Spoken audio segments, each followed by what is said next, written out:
because all of these things contribute to a mindset that will come to play out when people go to cast their vote in 2027, or one would hope. That all of these things are taken into consideration.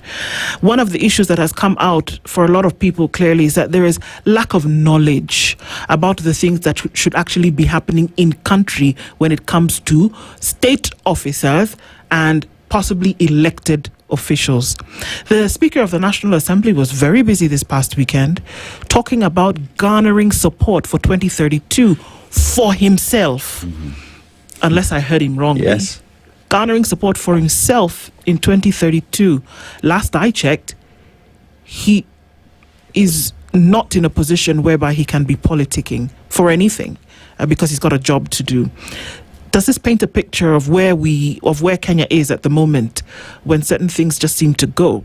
Court orders, be damned, constitution, put that in a corner, or business as usual? You see, we stopped taking Wetangula seriously. All of us, even his own people in parliament don't take him seriously. How so? Why? Because he's not in touch with what Kenyans are saying. Kenyans are saying that the reign of this administration comes to an end in 2027 at the ballot. Yeah. He's saying that he's campaigning for presidency in 2032. Because according to his lostness, he thinks William Ruto is going to be president again in 2027. He's so lost in that gap. That's why he's now campaigning for 2032.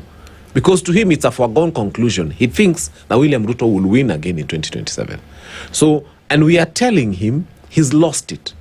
Because in 2027, for all we know and all we are concerned as Kenyans, is we are taking William Ruto home through the ballot. And we have always prayed that we have that chance to, what you wanasema watakarabati, we fill those ballots with our votes that are an anti-Ruto vote. Just telling him, look here, we wanted to show you that you are elected democratically and we have removed you democratically. So that he can hand over power peacefully. And that's going to be the hallmark of his legacy. We are not going to remember anything else. The only thing we pray is that he hands over power peacefully. Yeah.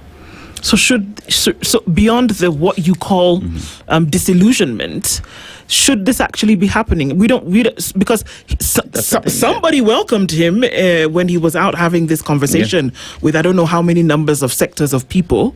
Somebody welcomed him, but in that position, he shouldn't actually be there, or those things don't matter anymore. The people he was addressing are part of the 10,000, are part of the 30,000 who are dying of malaria every year.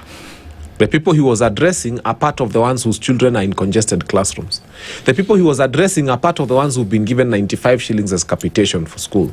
The people who he was addressing are part of the ones who you've seen more than 180,000 children are not in school. Yes. Those ones were part of it. The people he was addressing are part of those, luckily they're in the rural areas, who are eating 1 meal a day like an animal. So those people had other bigger problems than Wetangula becoming president in 2032. If he had taken time to ask them, what is your problem? They would have told him that nowadays we are not able to feed our families well. They would have told them SHA is not working. They would have told him very many things that are close to their hearts. But Mudavadi is talking about 2032. To people who are not even sure they'll be alive in 2032 because they have medical bills and they have their own people in hospital and they have hospitals that don't even have drugs to start with. And he's talking of 2032.